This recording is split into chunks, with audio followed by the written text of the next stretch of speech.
In other news now, Parliament arson-accused Zandile Christmas Mafe intends to apply for leave to appeal the refusal of his bail.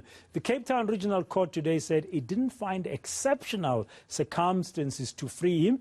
He's facing charges of terrorism and arson for the 2nd of January fire. Well, let's get an update now from my colleague, that's eNCA reporter Lindsay Dentlinger, joining us from our Cape Town studios. Lindsay, a very good afternoon to you. Take us through the main points of today's judgment. So Magistrate Michelle Adams very careful today, Dan, in going through her judgment, which lasted just over an hour in the Cape Town Regional Court. You will recall that Mr. Mafe made that application on an urgent basis there last Saturday, and the magistrate finding that Mr. Mafe's legal team did not advance sufficient evidence and make put forward compelling reasons why he should be granted bail. She pointed out that he is facing charges which are Schedule 6 offences according to the Criminal Procedures Act, and those are of the very most serious charges one can face. And so she said her job was not to decide on the merits of this case, but rather on the merits of whether he should be allowed to be free while he faces these charges, whether there was a balance between allowing him his freedoms enshrined in the Constitution versus the Schedule 6 offence requirements that dictate that somebody facing such serious offences should be remanded in custody while they face trial. And her conclusion then, Dan, being that there wasn't sufficient evidence advanced to allow to set Mr. Mafe free, and the National Prosecuting Authority, of course, saying they welcome this judgment, and they will defend any further attempts to have Mr. Mafe set free while he awaits his trial in this matter. Here's the NPA spokesperson, Eric Ntabazalila.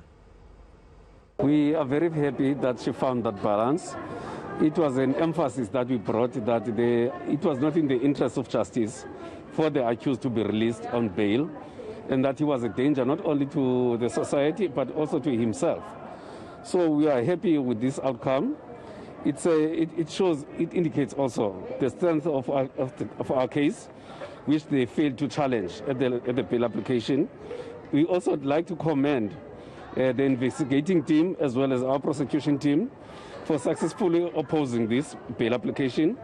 Yes, it's still a first step towards the right direction of ensuring justice, but we want to commend them for the step they've taken so far.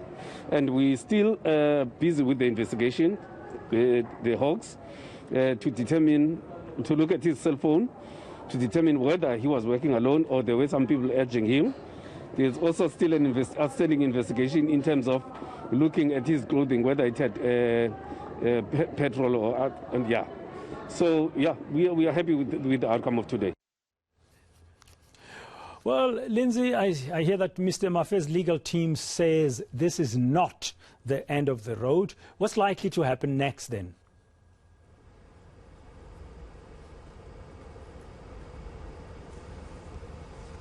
Hi, Lindsay, can you hear me?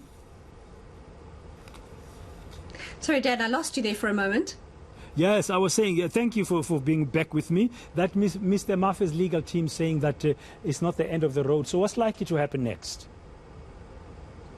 So Mr. Mafe's legal team indicating that they will immediately begin the process and start writing up the paperwork to appeal today's judgment. But Dan, the matter still set down for the 11th of February in the Cape Town Magistrates Court. That's the divisional section of the court where this matter started off in the first place, and nothing about today's proceedings changes that.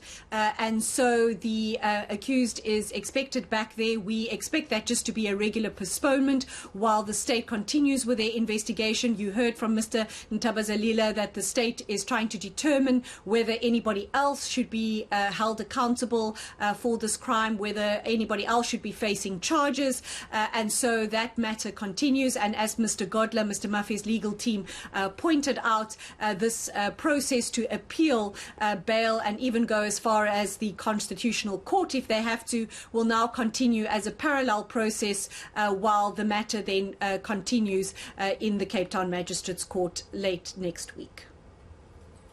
Okay, thank you very much. That's Lindsay Dentlinger there. We're ending that report and she's, of course, reporting on the denial of bail to Zandile Mafe.